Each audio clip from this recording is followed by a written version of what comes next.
We are Viltrumites. We are without end. You might be wondering, Mr. JD Yapsalar, why do you have a lab coat on?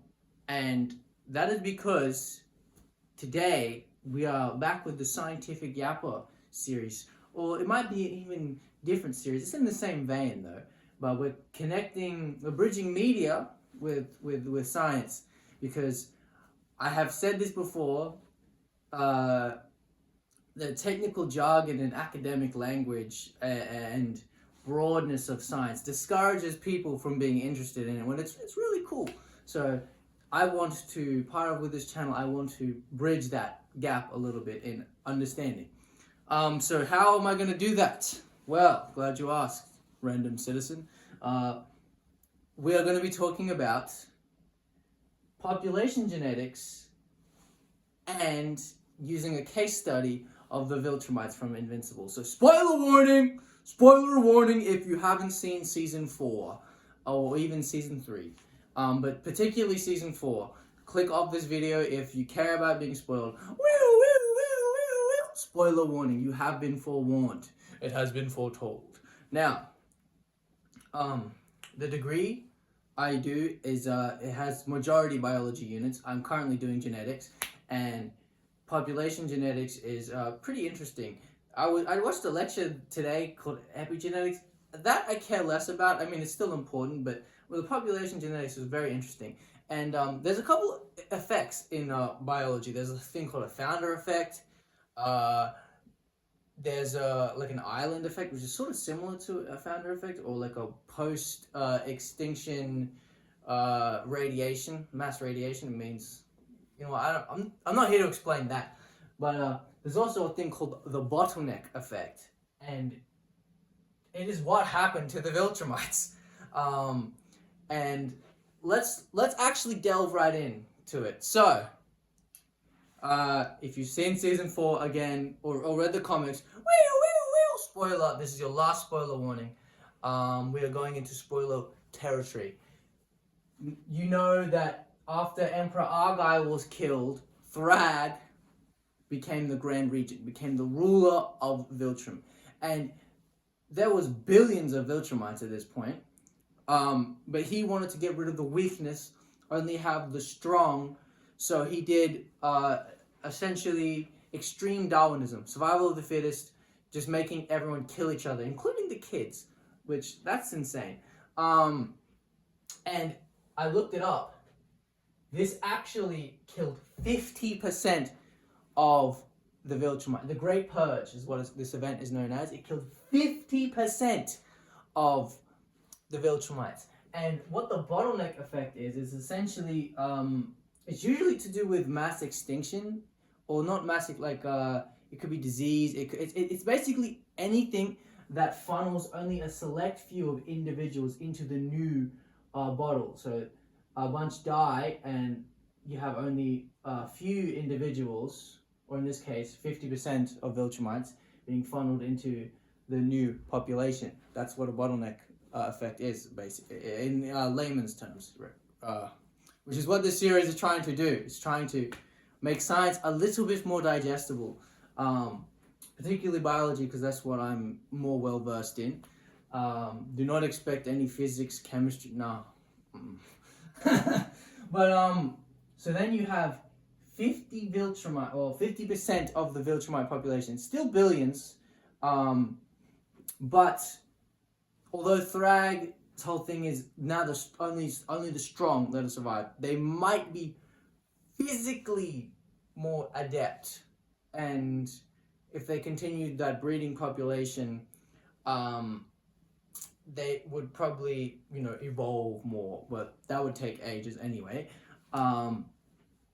And Viltrumites seem to be very selective with mating.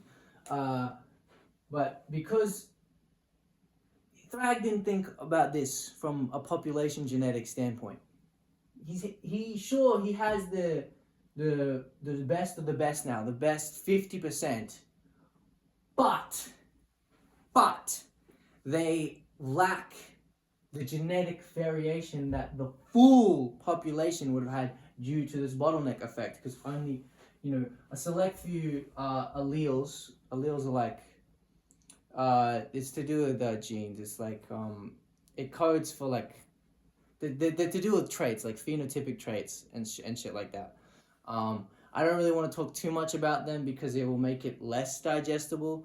To talk about genotype, phenotype, alleles, all that. But basically, they're like a trait or a characteristic you find on a certain loci of a gene. Anyway, only a couple, so select alleles are coming through, so there's less genetic variation. And with anything to do with diseases, less genetic variation is really bad, especially when you're dealing with a virus. Because the thing with viruses is they're very good at latching on to cells and DNA. They're very good at clamping. They have essentially like these like puzzle pieces that can latch on to DNA and, basically destroy it from the inside, or adapt to it. Although they're not, I would say viruses aren't as adaptable as bacteria, but they're very good. That's why, the COVID-19 virus, it was so good at latching on that it spread. It was so virulent. Even though it wasn't that deadly, it was extremely virulent. But with something like the scourge virus, which Thetis likely used his own DNA template, because generally, with species DNA, they share a majority of their genetic code.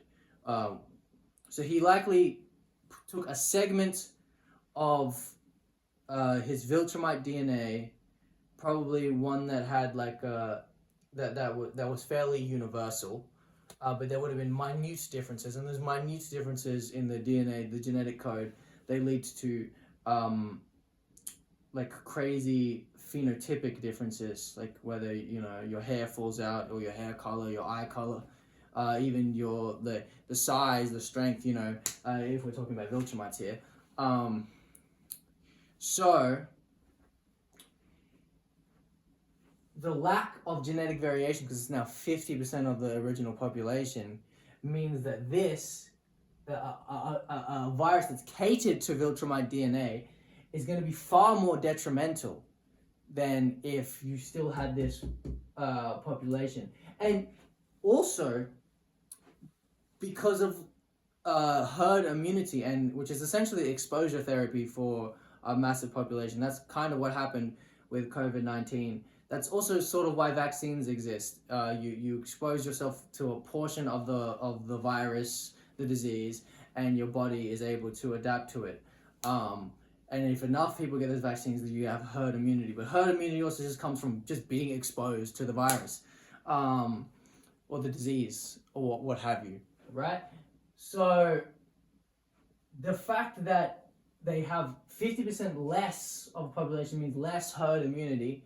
And it also, the biggest factor is that even though these Viltrumites are the stronger ones, they might lack the genetic variation, or they do lack the genetic variation, whereas if you had the entire population, the genes, even though any species genetics are very similar, those minute differences could make all the difference in being able to survive the scourge virus. Because the 50 that are left, probably either they were exposed and they survived, it's the herd immunity, the vaccine sort of concept, but also some of them may just have a slight difference that allowed them to survive, if we're talking from a scientific standpoint. So Thrag is kind of a fucking idiot when it comes to, well, it was more so that he did the Great Purge, and then it was only, like, if they were allowed to continually breed for like another 1,000 years, the scourge virus probably wouldn't be as detrimental, because they could have restored their population and they would have had a much stronger population, because it'd only be the ones from the bottleneck breeding that they would be the only ones passing on their super strong alleles. But because I'm pretty sure the scourge virus was very soon after the Great Purge, because they were still conquering planets, and Thetis like, they're not learning, even though I killed Argyle, they're not changing their ways. So boom, scourge virus on their shit. Yeah, the fact that they have such little genetic, well, half their genetic variation is why the scourge virus was so impactful, on top of the fact that it literally used a Viltrumite DNA template, and any species DNA is incredibly similar to each other. So it was directly engineered. So these are compounding factors, right? The 50% less genetic variation, as well as the reduced population, reduced herd immunity. Exposure therapy is not going to work as well, and the effectiveness of the virus. Because this scourge virus it basically had the virulence of COVID-19 with like the lethality of like Ebola, but for Viltrumites. So that's an insane engineered virus, by the way. And that's what has led to only 50 left. Like, if they had their whole population when the scourge virus hit, you could have been looking at, especially with the contribution of the greater herd immunity, there could have been maybe like 2,000 Viltrumites left, which is, I'm pretty sure you need like 10,000 for a breeding population to not be inbred, but 2,000 is quite good still. Like you could, it's much more salvageable rather than having to go to Earth, because humans have very similar genetic makeup to Viltrumites, which it kind of suggests that there could be a common ancestor there, even though they're so far apart, the planets, that seems a bit far-fetched, but it's invincible. It could be the case. That's one of the explanations as to why these two species evolved on completely different planets but have such similar genetic makeup. That's really the only explanation I could think of. Someone smarter than me can think of something else, but yeah, basically the three main factors as to why the scourge virus cooked them is, one, because of the Great Purge reduced overall genetic variation by 50%, also reduced herd immunity, and the exposure to the virus by 50%, and the fact that the scourge virus was made for Viltrumites using Viltrumite DNA, and DNA of any species is always so similar, and the fourth reason is viruses are very good at attaching to DNA and cells in general, and that's what makes them so deadly. So yeah, there's only 50 left now. R.I.P. Bozo. But yeah, that's gonna be it. This is scientific yapper or media scientific. I don't know what to call it. I'm probably just gonna call it the same thing. But pretty happy with this video. I hope you were educated somewhat on population genetics, or even if you had gives you more of an interest in science. Actually, the person that inspired this video, I think her name is like Fantastic Frankie or something. She's been covering every single episode of the Viltrumite, the Invincible season 4, and her video is pretty good. They're not really as science based, but she did say Thrag was a fucking idiot for the Great Purge, which looking at it now, I really see her point. So I will try. I think I will link her video. I remember I said that for a different video. I'm like, I'm gonna link the person's original video, and I just forgot. So this time, I'll actually do it. But scientific yapper out.